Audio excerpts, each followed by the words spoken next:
कैसे हैं भाई? কি ভাড়া থাকি স্যার, আমরা তো গরিব মানুষ, কোন রকম করে চলতে। अच्छा, कहाँ से हैं आप? স্যার আসামের ছোট্ট একটা গ্রামে থাকি। क्या स्टाइल में गाते हैं आप? স্যার আমরা তো গরিব মানুষ, আমাদের স্টাইল কোথায় পাবেন? একটা পিন দিবার জন্য একটা জামা নাই স্যার, সবাই আমাকে গরিব মানুষ বলে ভাবে। স্যার গরিব হলে তো গরিবকে বলবোই। और गायकी में इंटरेस्ट शुरुआत कहाँ से हुई आपकी? আমাদের মতন গরিবের কি হবো স্যার? অন্য লোকের বাড়ি কাজ করতে যাই, কাজ করতে খালা আমি 2-4 লাইন গুনগুনাই। তারপর অন্য একজন লোকে বলল যে তুমি তো অনেক সুন্দর গান পারো, ইন্ডিয়ান আইডলে ট্রাই করো।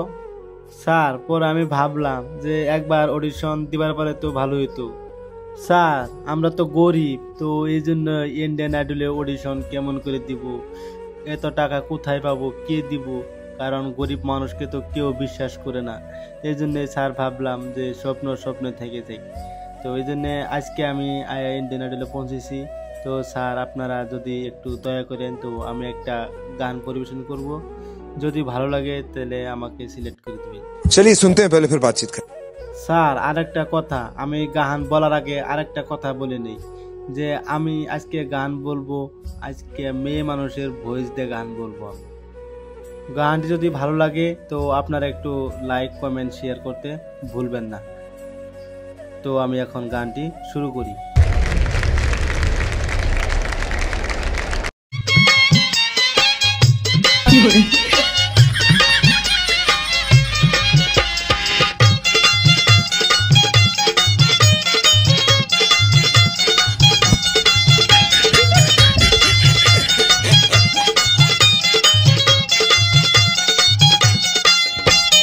দাদি আমায় দিস না বিয়া ওই বুইরার সঙ্গে, আমার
যৌবন গাঙ্গে জোশের জোয়ার ভাষায় আনে সারি ঘুরাই বলে সাইরা দে মাই আমি তো না পারি